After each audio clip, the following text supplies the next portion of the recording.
안녕하세요. 오늘은 황상민의 힐링 방송 되겠습니다. 아니, 황심소에서 무슨 힐링? 하실 텐데요. 다름 아닌 황상민 박사님의 힐링 방송 되겠습니다. 이 시대의 지식인으로 홍시 맛이 나서 홍시 맛이 난다고 하였을 뿐인데 자꾸 오해를 받으시니 조근조근 조목조목 그 오해를 풀고 힐링될 수 있기를 바랍니다.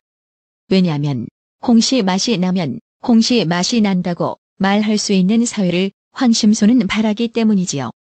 여러분도 그런 사회를 바라시나요?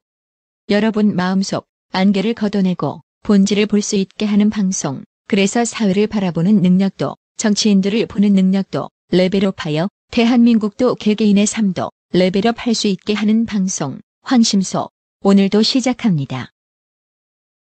안녕하세요. 황상민의 심리상담소 시즌 5 시작합니다. 요즘 많은 분들의 마음을 다양한 방식으로 경험하고 있습니다. 어제 친구가 전화를 했어요. 그 친구는 소위 말하는 새누리당에서 나름대로 활동하는 정치인 또는 정치 한량이라고 할 수 있는 그런 녀석이죠. 그런데 그 친구가 이렇게 이야기하더군요. 한 교수, 어떻게 박근혜 대통령을 발달장애라고 욕을 할 수 있어? 한 교수 참 가슴이 아프고 또 나름대로 한이 맺혔다는 것도 알지만 그건 너무 심한 거 아니야? 사실 저 그 전화 받고 너무 어이가 없었어요. 발달장애가 욕이라는 이야기는 이건 생식기를 욕이라고 받아들이는 시점에서 조금도 바뀌지 않았고 바뀌기는커녕 이게 더 악화됐다는 걸 제가 느꼈다면 여러분 이해하시겠어요? 생식기란 단어나 발달장애라는 단어에 그 어떤 가치 판단이나 비하의 의미가 담겨 있지 않고 그저 사실을 정확하게 표현하는 것이었는데 왜 누군가를 비하하거나 폄하한 것이 되는 걸까요? 사람들은 왜 그렇게 받아들이게 되었을까? 오늘은 이 질문을 가지고 방송 들어보시죠. 너무 재밌는 건요. 제가 박근혜 대통령이 17세, 18세 수준의 어떻게 보면 청소년 심리와 유사한 그거를 심리학적인 입장에서 이야기를 하면 그걸 사실은 발달장애라고 합니다라는 이야기를 했더니 발달장애를 가진 부모님의 항의도 있었어요. 박근혜 씨를 발달장애라고 이야기하면 그렇게 사는 장애 아동에 대한 모욕이다. 어떻게 박근혜가 발달장애냐? 이런 이제 발달장애의 정체와 발달장애라는 것이 무엇인가 이런 어떻게 보면 개념 정의, 문제 규정에 대한 질문도 하시면서 그렇지만 발달장애 아이들은 무슨 죄가 있냐? 근데 박근혜는 엄청나게 심한 죄를 지지 않았냐? 이런 논리로 저희 설명에 대해서 의문 내지는 반박을 하시는 분들도 계셨어요. 그런데 사실은 발달장애 아동을 가진 부모님들이 느끼는 당혹스러움, 그리고 그거를 박근혜 씨와 비유했다라고 생각하는 데서 오는 불편함, 이건 저도 충분히 공감합니다. 그래도 있는 그대로 무엇이 진실이고 무엇이 사실인가를 떠나서 진실이라는 거는 우리가 사실인 거를 믿을 때 진실이 되는 거고 사실은 사실로서 내 마음과 따로 떨어져 있을 때는 그냥 사실이지만은 개벽타고 같은 사실을 나는 믿지 않는다 그러면 그거는 진실하고 아무 관계가 없는 그것이 심리학적인 설명입니다. 사실도 믿어져야 진실이 될 수 있는 것이 인간의 기본적인 마음이군요. 사실만 알려주면 사람들이 알게 될 거야 라고 생각하는 것이 어쩌면 순실한, 아니 순진한 마음이겠네요. 흑흑. 자, 그랬을 때 더 황당한 거는 비마이너라는 장애인과 함께 호흡하는 언론이라고 주장하는 어떤 진짜 마이너한 신문의 기사에서도 박근혜 씨를 제가 발달장애라고 이야기했다고 해서 저를 어떻게 보면 싸잡아서 매도를 한다는 그런 느낌까지 제가 받았어요. 하금철 기자라는 사람이 썼어요. 먼저 이런 내용이 있습니다. 현재 박근혜 대통령을 향한 분노와 조롱의 한편에는 소수자에 대한 비하, 혐오, 정서가 자리를 잡고 있다. 이런 정서의 한가운데에는 발달장애, 정신장애에 대한 혐오도 존재한다. 특히 소위 심리학자라는 자들이 박근혜를 정신장애 또는 발달장애라고 단정 지으며 자신의 장애 혐오 정서를 여과 없이 노출시키고 있는 것은 매우 문제적이다. 박근혜 씨를 발달장애 정신장애라고 이야기하는 것이 마치 장애 혐오 정서를 나타내는데요. 놀랍지 않으세요? 저는 사실 이런 지적이야말로 이 나라에 살고 있는 사람들이 처한 혼란과 무지를 가장 잘 보여주는 기사라는 생각이 듭니다. 왜 그럴까요? 저가 박근혜 씨를 발달장애로 한 것이 문제적인지, 또는 이 기자가 이런 황당한 주장을 하면서 문제적이라고 주장하는 것이 문제적인지 구체적인 내용 한번 알아보도록 합시다. 네, 그래요, 박사님. 홍시 맛이 나서 홍시 맛이 난다 하였는데 그것이 어찌 홍시냐 하니 답답하시겠지만 조금 상세히 설명을 해주시죠. 그거 혹시 곶감 아니야 싶어서 그러는 거잖아요.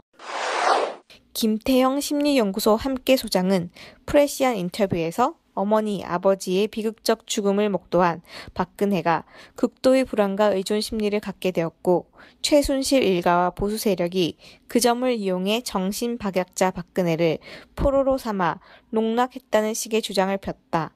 여기에 맞장구라도 치는 듯 황상민 전 연세대 교수는 4일 한 팟캐스트에 출연해 박근혜 대통령의 정신연령은 17세 수준으로 발달장애 수준이라고 말했다. 라고 기사에 적었어요. 그 4일이라는 것은 11월 4일인가? 예, 11월 4일. 꽤 됐죠. 팟캐스트는 파파이소, 김어준 파파이소예요. 그 출연해서 이야기했어요. 김태형 심리연구소 함께 소장이라는 분 누군지 잘 몰라요, 저. 그분이 프레시안과의 인터뷰에서 어린 시절 어머니와 아버지의 비극적인 죽음을 접한 박근혜가 극도의 불안과 의존 심리를 갖게 되었다. 이런 이야기를 하셨다는데, 이거는 진짜 인간 발달 또는 발달 심리에 대해서 단순히 그냥 막연히 우리가 생각하는 프로이드 할아버지의 정신분석에서 그냥 상투적으로 이야기하는 어린 시절의 트라우마라는 개념을 무작정 적용했던 대표적 경우라고 할 수가 있어요. 왜냐하면 어린 시절이라고 하면 우리가 보통 상식적으로 생각할 때는 몇 살부터 몇 살이라고 생각할 수 있을까요? 보통 엄마 뱃속에서 나와가지고 출생해가지고 한 사춘기 청소년 14세 15세 정도라면 우리는 어린 시절이라고 이야기할 수 있죠. 근데 어떤 사람이 나이가 20이 넘고 23, 24 됐을 때 그런 경우 우리는 어린 시절이라고 할 수 있을까요? 그런데 박근혜 씨가 어머니 아버지의 비극적인 죽음을 접한 때는 나이 24살에서 나이 28, 9 그 시기예요. 그 다음에 부모가 죽어서 극도의 불안과 의존 심리를 갖게 되었다. 우리가 사람에 따라서 자기가 기대하거나 예상하지 못한 어떤 사건을 경험하게 되면요, 극도의 불안과 의존 심리를 갖게 돼요. 그렇지만은 어떤 사람은 그 사람이 가지고 있는 어떤 내공이든 또는 그걸 멋진 전문 용어로 이야기해서 회복 탄력성, 리질리언스라고 그래요.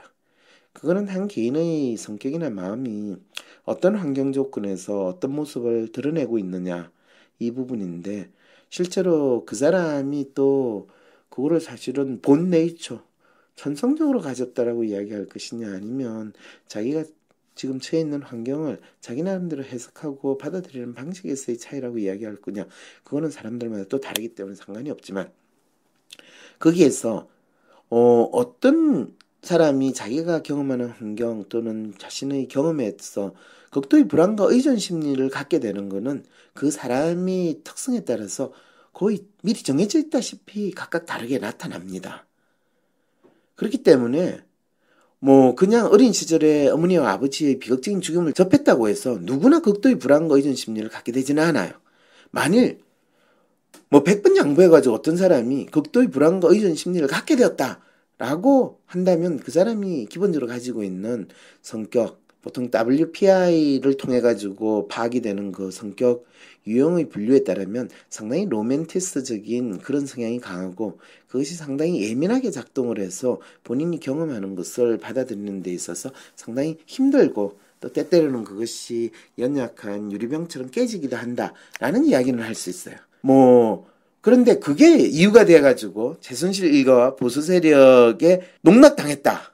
그리고 기본적으로 그렇게 농락당했으니까 정신박약자 박근혜가 되었다. 이렇게 이야기하는 건 그거는 참 그 시기하네요. 그리고 그래서 그분이 박근혜 씨를 정신박약자라고 표현을 했다면 지가 뭘 하는지를 제대로 모르고 있다라는 그 지적으로 하나의 비유로서는 받아들이고 있는데 그걸 저까지 연결시켜가지고 이야기한 거는 진짜 그걸 또 뭐라고 표현했냐면요. 이 기자는 여기에 맞장구라도 치는 듯 그 파파이스 출연해가지고 박근혜 씨에 대한 심리 분석할 때 김태형 씨가 무슨 소리를 했는지 전혀 모르고 김태형 씨가 누군지 지금도 사실은 몰라요. 맞장구 쳤다고 그러니까 저거 참 꼭두각시가 되는 것 같아요. 기분 진짜 안 좋네요. 박사님은 발달장애라고 했고 김태형 소장님은 정신박약이라고 했는데 이게 전혀 다른 차원으로 말씀하신 건데 비하했다고 묻기는 것이 답답하신 거군요.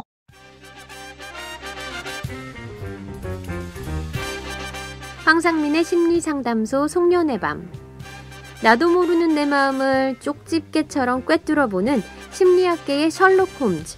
황상민 박사를 오프라인에서 직접 만나 이야기를 들어볼 수 있는 황상민의 심리 콘서트 시즌2가 오는 12월 17일 충정로 벙커에서 열립니다. 지난 심리 콘서트 시즌1에서는 삼국지 인물들의 심리 분석을 통해 난세에 살아남는 법을 알아보았는데요. 이번 시즌2에서는 1년여 넘게 진행해온 팟캐스트 황상민의 심리상담소의 공개방송 형식으로 셜록 황이 개인의 이슈와 사회 이슈를 풀어가는 과정을 직접 생생하게 만나보실 수 있습니다. 그동안 황심소에서 다뤄졌던 상담의 사연자들도 직접 초대해 셜록황과 함께 이야기해보고 또 시사 이슈에 대해서 다양한 패널들과 함께 즉석에서 풀어보는 과정을 통해 나도 모르는 내 마음을 알아보는 시간이 될 것입니다. 황심소를 들으면서 너무 공감 가셨던 분들 혹은 나는 이것은 도무지 이해가 안 간다 하셨던 분들 직접 문답할 수 있는 시간도 마련하였으니 직접 만나러 오세요. 2016년을 보내기 전 내 마음은 무엇인가 라는 질문을 던져보고 셜록황과 함께 찾아보는 시간이 될 것입니다. 공간이 한정되어 있으니 신청 서둘러 주세요. 티켓은 황상민 심리연구소에서 온라인으로 구매하실 수 있습니다. 인터넷 포털에서 황상민의 심리연구소를 검색해 주시거나 위즈덤센터 02-6207-7430으로도 문의 가능하십니다.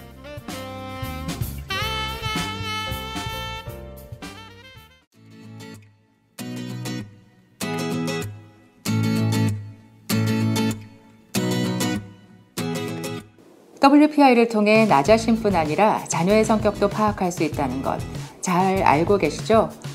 그런데 WPI를 통해 내가 살아오면서 겪었던 공부의 아픔뿐 아니라 지금 나의 아이가 겪고 있는 공부의 좌절감 그리고 성취의 비법을 잘 이해할 수 있다면 궁금하지 않으세요? 각자의 성격에 따라 자신에게 맞는 공부법이 있다? 그럼요. 성격에 따라 생각하는 것도 다르고 일하는 방식도 다르죠. 그런데 공부하는 것은 왜 안 다르겠습니까? WPI를 통해 내가 그렇게도 공부하기 싫었던 이유를 이해하게 되고 또 내 아이에게 알맞은 공부법을 콕콕 짚어 알려주는 책이 나왔습니다. 교육학자이자 위즈덤센터 대표인 이윤주 박사가 심리학자인 황상민 박사와 함께 쓴 공부, 삽질하지 마라가 바로 그 책인데요. 자녀의 공부 때문에 고민하고 계시는 부모님들, 또 자기 성격을 파악하고 자기에게 맞는 공부 방법을 찾고 싶은 모든 수험생들, 그리고 각각의 학생들에게 적합한 공부법으로 지도하고 싶으신 모든 선생님들께 사람의 삶을 이해하고 변화시킬 수 있는 통찰의 책이 될 것입니다. 공부, 삽질하지 마라에서는 WPI의 5가지 유형에 기반하여 각각 다른 성격을 가진 아이의 마음, 공부할 때 경험하는 어려움과 특성을 알아보고 어떻게 그 어려움을 극복할 수 있는지를 알려줍니다.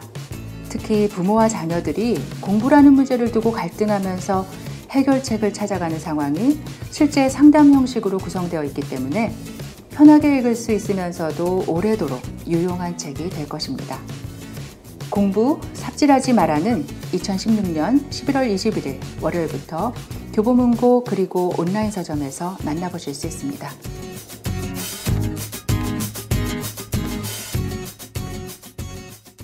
자, 그리고 또 이런 기사예요.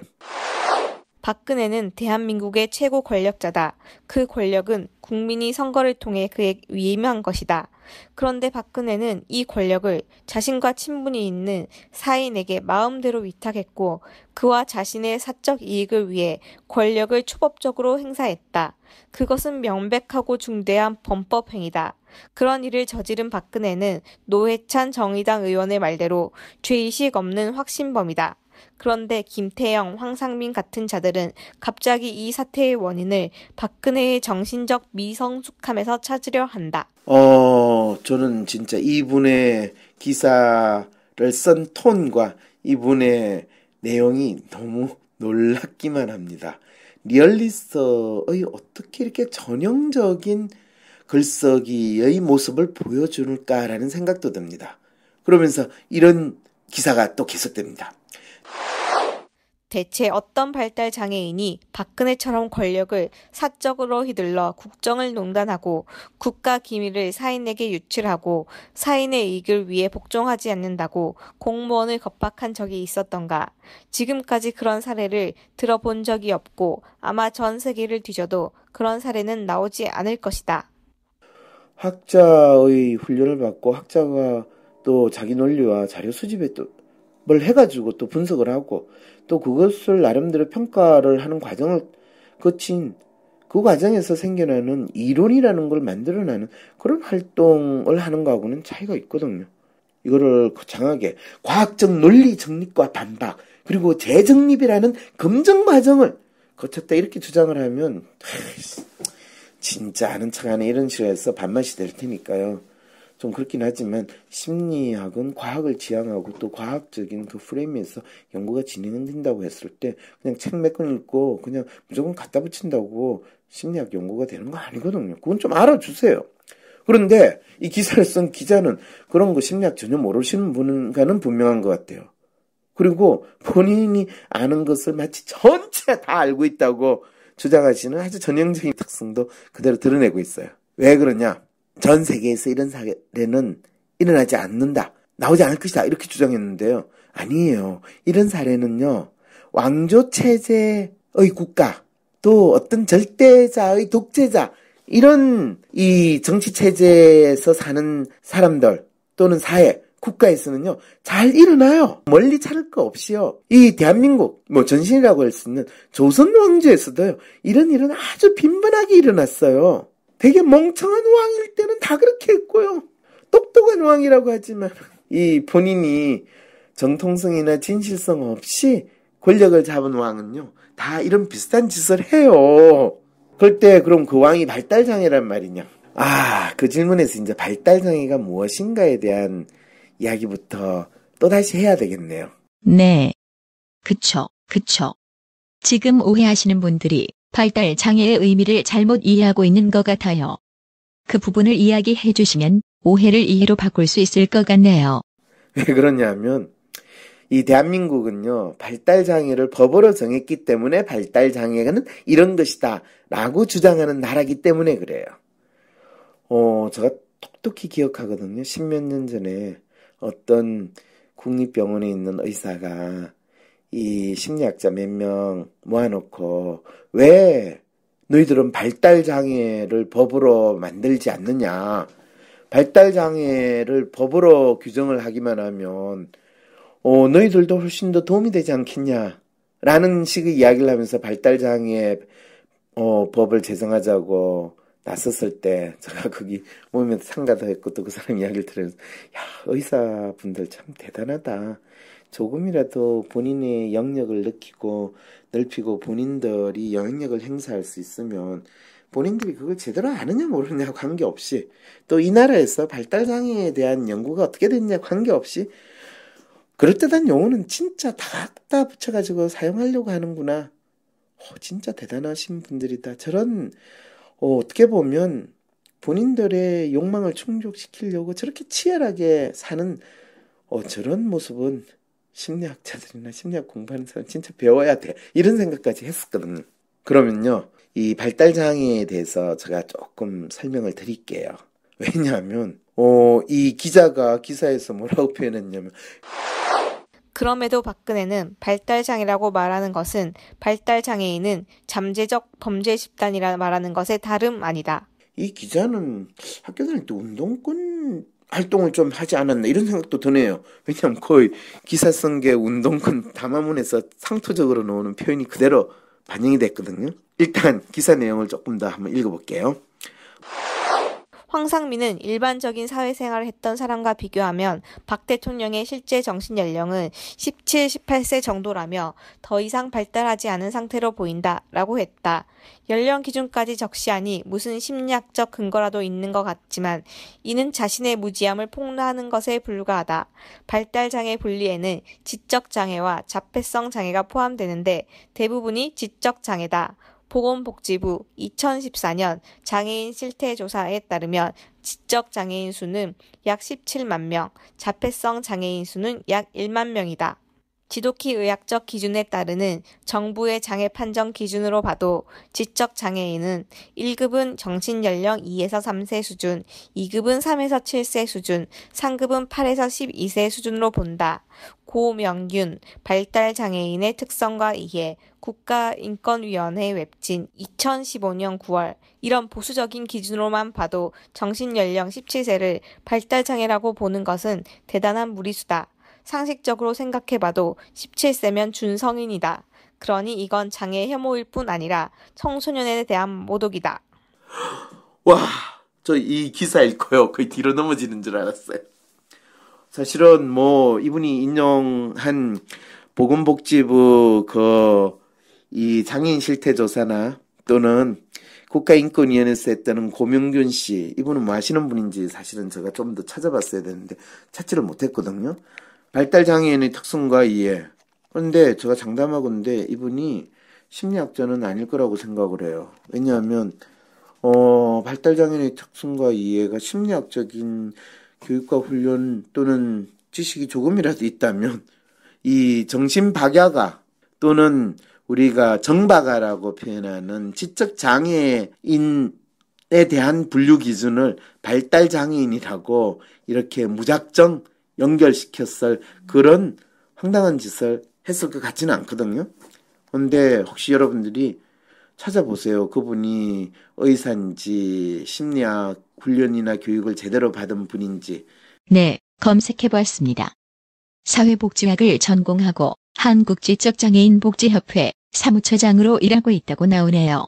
왜 그러냐면요. 지적 수준에서의 장애는 정박아라고 표현하는 말이 있듯이 지적장애인은 그냥 지적장애예요.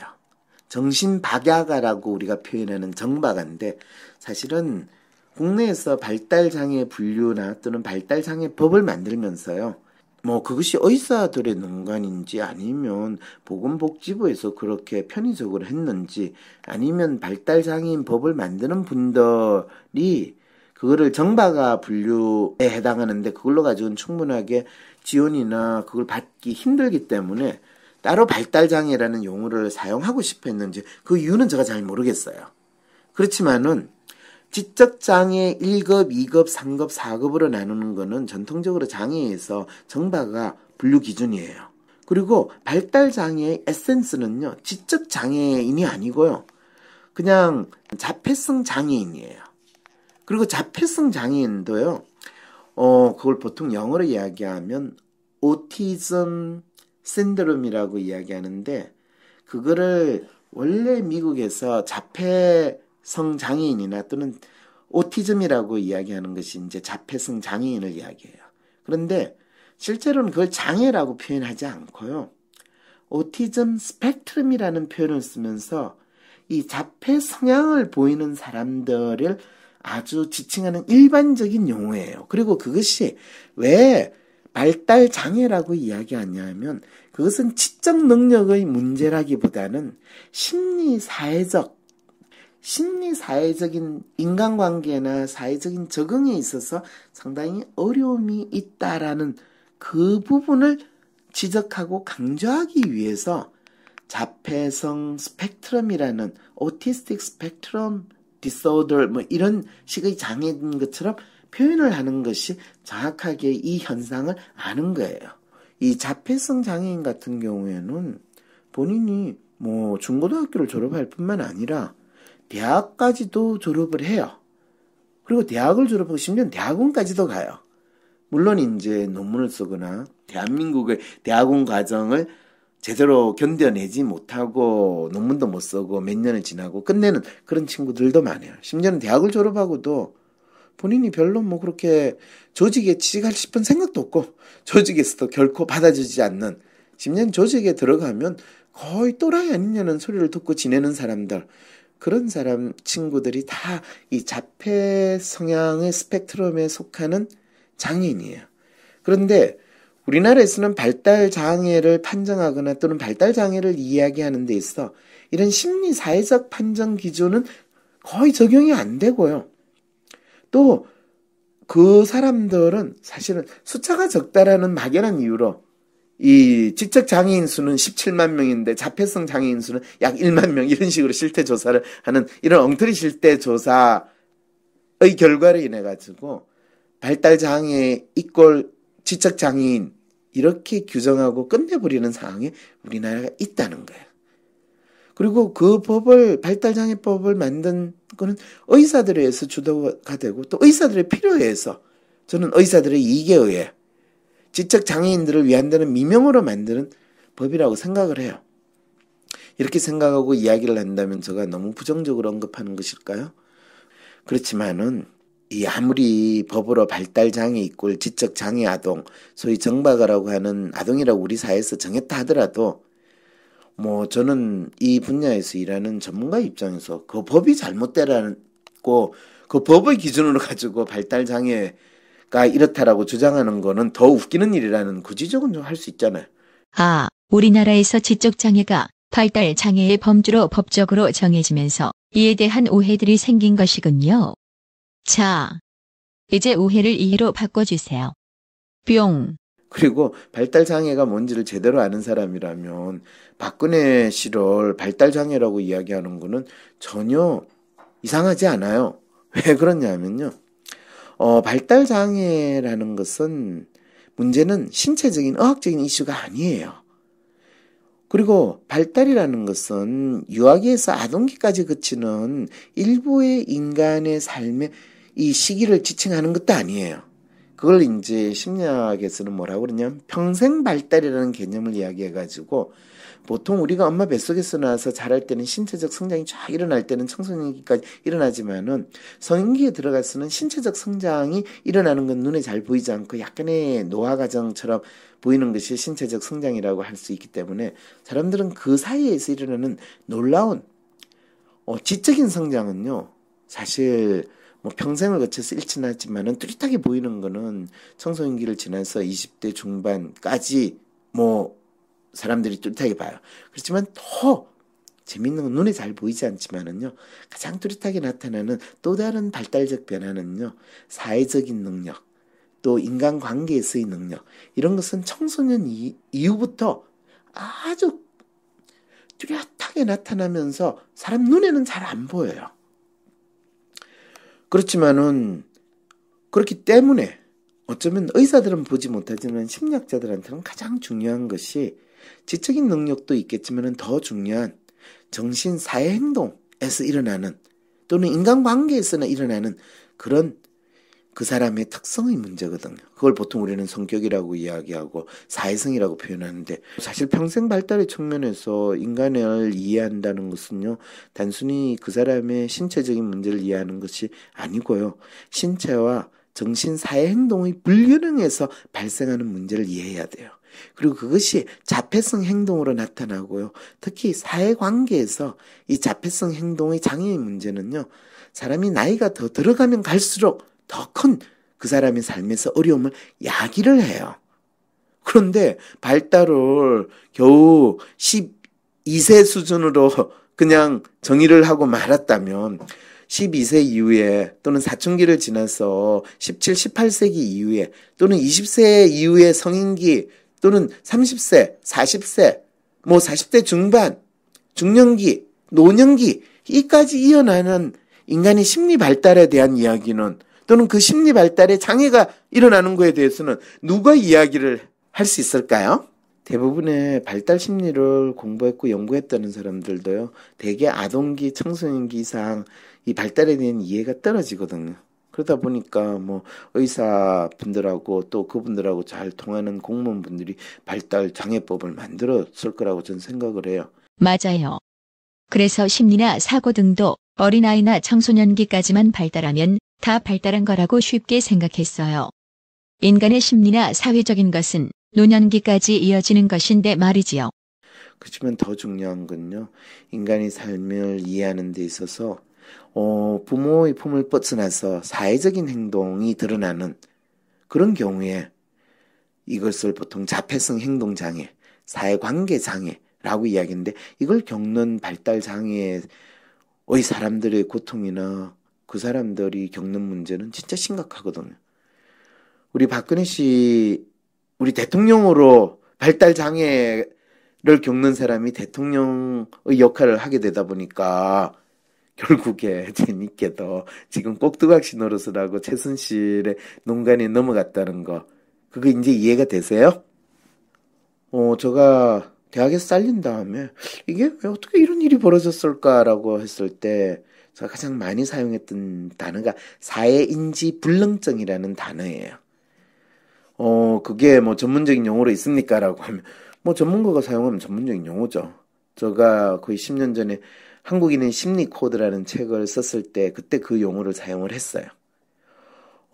사람들이 자기가 살고 있는 사회에서 어떤 일이 벌어지는지를 제대로 파악하지 못하고, 또 심지어는 자기가 하는 행동이 어떤 사회적 의미를 가지고 있는지를 알지 못할 때 그것은 사회인지 불능증이라는 병을 겪는 것과 마찬가지다.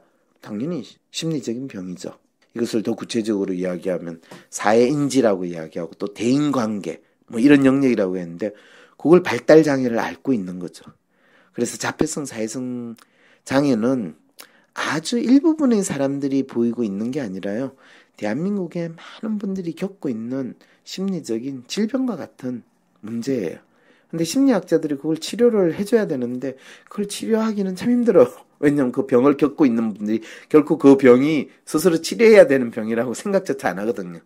우리가 몸이 아프니까 병원에 가지, 몸이 안 아픈데 병원 가시는 분 있으세요? 그러니까 의사들은 훨씬 쉬워요.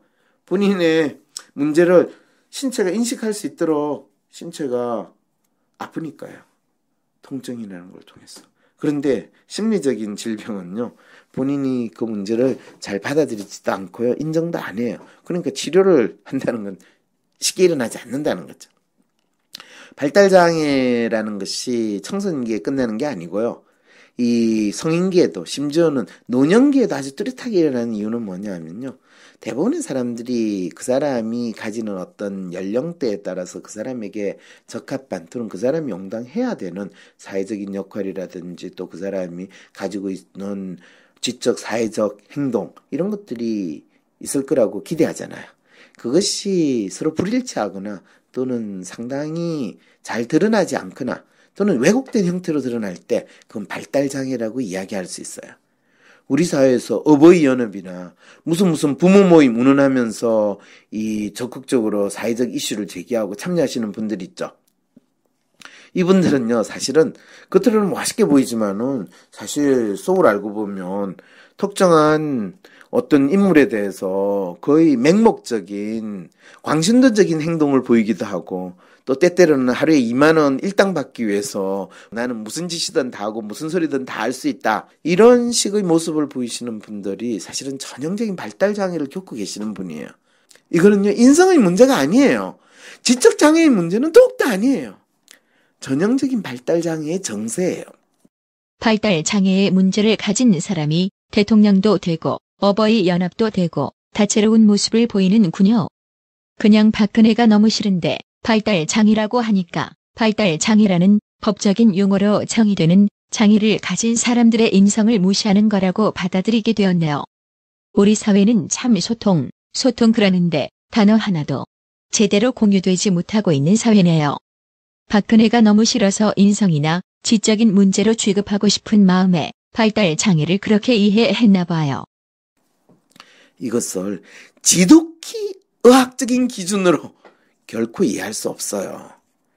이것은 지극히 심리, 사회적인 기준으로 파악해야 하는 특성이거든요. 안타깝게도요, 대한민국 사회는 거의 모든 것을 경제적인 기준, 저는 우리 사람에 대해서 이야기한다면 거의 모든 걸 신체적인, 의학적인 기준으로 판단할 수밖에 없거나 또는 그것밖에 모르는 사람들이 덕실덕실하다면 그 사람들은 거의 발달장애를 지금 겪고 있는 그 상황이라는 거죠. 정작 이 사회는 국민소득 3,000불 수준의 봉건 전제국에서나 찾을 수 있는 사람들의 행동이나 인식이 너무나 팽배했다면 그건 우리 모두가 4인식 불능증을 경험하고 발달장애 상황에 있는 거 아니에요? 이렇게 이야기하니까 제가 마음이 더 아픕니다. 헬조선에서의 심리 독립을 돕는 방송 황심소입니다. 황심소가 더욱 많은 사람들의 심리 독립을 도울 수 있도록 후원해주세요. 방법은 아주 간단합니다. 네이버에서 황심소 를 검색해주세요. 황심소 홈페이지 후원하기 메뉴에서 바로 신청 가능하십니다. 여러분, 팟빵 말고 황심소 홈페이지에서 꼭 후원해주세요. 홈페이지 주소는 황심소.modu.at입니다. 안정적인 직장, 번듯한 집과 차, 부자가 되면 행복할 수 있을까? 만약 대통령이 바뀐다면 그분이 날 구원해 줄 수 있을까? 힐링도 위로도 이젠 지친다고 하네. 다들 문제 렁뚱한 데서 찾네. 이거 다 거짓말하는 걸 아시죠? 저는 속았습니다. 이제 속지 말고 황심소들을 차례. 너와 날 제대로 알고 싶다면, 남 탓 그만하고 홀로 서고 싶다면, 새로운 변화를 만들어 가고 싶다면 후원하기 클릭. 황상민의 심리상담소. 팟빵 구독하기, 댓글 달기, 하트는 기본인 거 아시죠? 유튜브, 페이스북, 네이버 카페, 카톡, 인스타에서도 황심소를 검색해주세요. 더욱 다양한 소식으로 찾아뵙겠습니다. 그런데 비마이너라는 이 매체의 하금철 기자는 마지막으로 이 기사를 이렇게 정리를 했네요. 우리는 국정 파괴의 주범 박근혜를 반드시 청와대에서 끌어내려야만 한다. 그런데 무슨 힘으로? 바로 그동안 정치적으로 배제되고 권리를 박탈당했던 이들이 자신의 목소리를 갖고자 할 때에만 그것은 가능하다. 이까지는요. 이건 지금까지 내가 이야기했던 건데. 전문가라는 완장을 찬 이들이 소수자를 향해 내뱉는 조롱과 비하는 박근혜 퇴진 투쟁에 전혀 도움이 되지 않는다는 사실을 우리는 기억해야 한다. 저 전문가라고 내 말을 들으라 이야기하지 않았어요.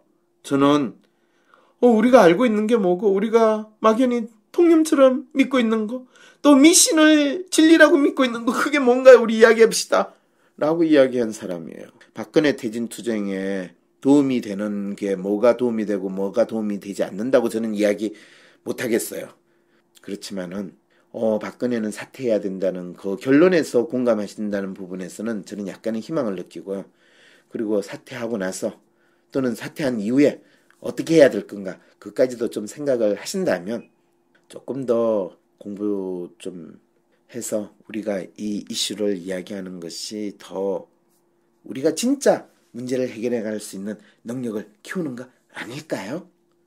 제가 혹시 이 조곤조곤 설명하려고 했던 데에서 조금이라도 무리가 있고 조금이라도 불편한 표현이 있으시면요, 꼭 다시 황상민의 심리상담소 황심소에 문의를 해주시고요. 이메일을 보내시거나 댓글을 올리시면서 문의를 해주시고요.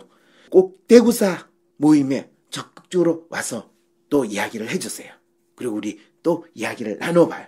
그러면 대중의 지혜가 모아지고 저도 제대로 모르고 있던 부분에 대해서 새로운 통찰을 가질 수 있을 거라고 기대합니다.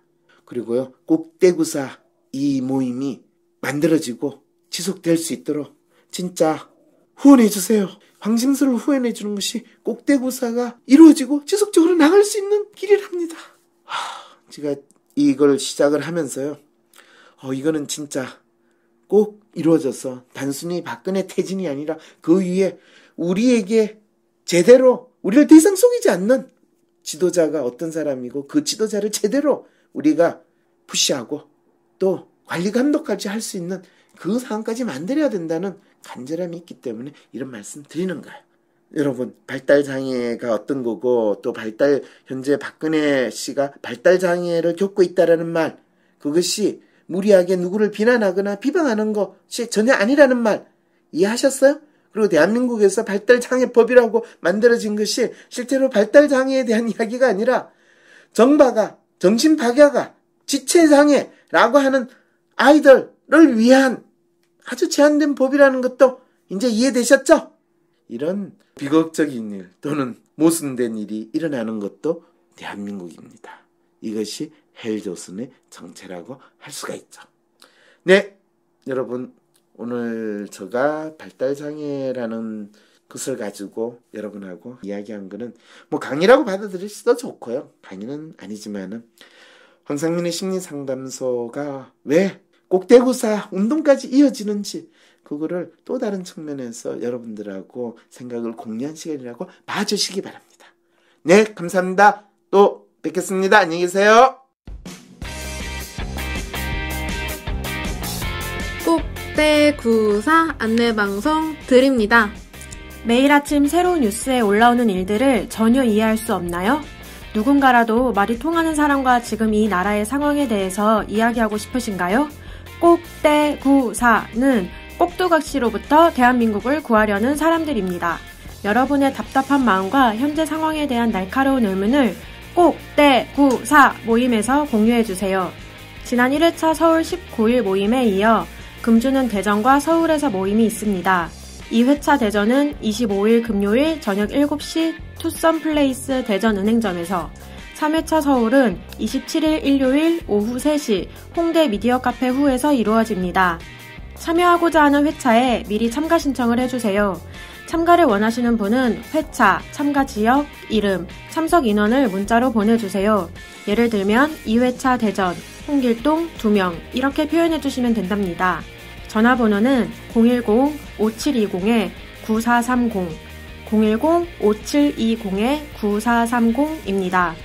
꼭대구사 모임은 여러분의 자발적인 참여와 후원으로 이루어지는 전국적인 활동입니다. 누구든지 자신이 살고 있는 지역에 꼭대구사 모임을 만들고 싶은 분은 황심소의 꼭대구사 팀으로 연락 주시기 바랍니다. 전화번호는 010-5720-9430, 010-5720-9430입니다. 직접적인 참여는 어려우시더라도 후원하실 수 있는 방법도 있습니다.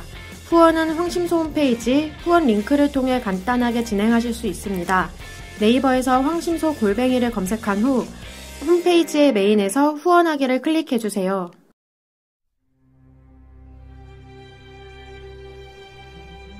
(11월 26일) 토요일, 꼭두각시 일당들에게 빼앗긴 나라와 보수라 주장하는 이들에게 오용되고 있는 태극기 모두를 찾아옵시다. 26일 오후 3시 광화문 내거리 한가운데서 시민들의 목소리를 붓글씨로 써내려가는 퍼포먼스가 있습니다. 500m에 달하는 대형 광목이 깔리고 시민들의 발언을 들으면서 이 목사님이 붓글씨로 써내려갑니다. 글씨가 채워지면 500m에 달하는 광목을 들고 시민들과 함께 청와대로 행진합니다. 이 퍼포먼스에 황심소가 함께 하려고 합니다. 광목 주변을 태극기를 들고 에워싸주세요. 그리고 청와대까지 함께 행진해주시면 됩니다. 이 행사의 진행을 도와주실 분은 11월 26일 토요일 오후 2시까지 동화면세점 앞으로 와주세요. 지금 더욱더 많은 사람들의 실질적인 도움과 손길이 필요합니다. 황심소에서 2,000개의 태극기를 나눠주고 또 진행을 도우며 함께 행진하려 합니다. 문의 및 신청은 010-5720-9430, 010-5720-9430으로 연락주세요.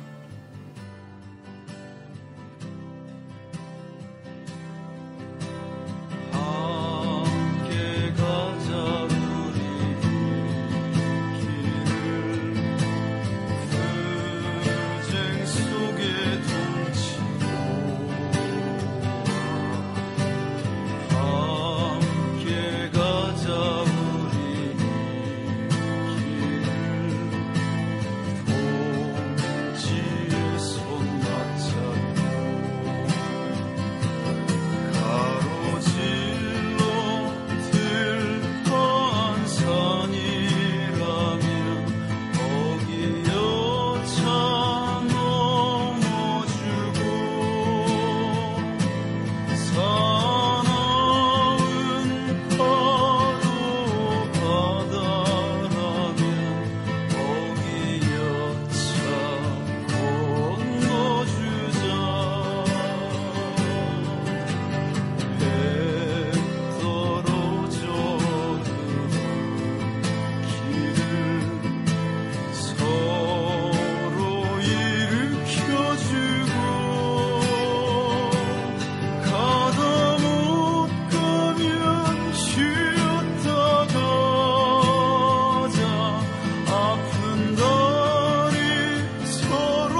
마침내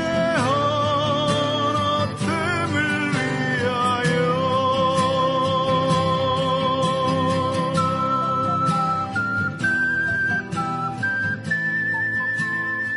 기획의 서지영, 편집의 이지연이었습니다.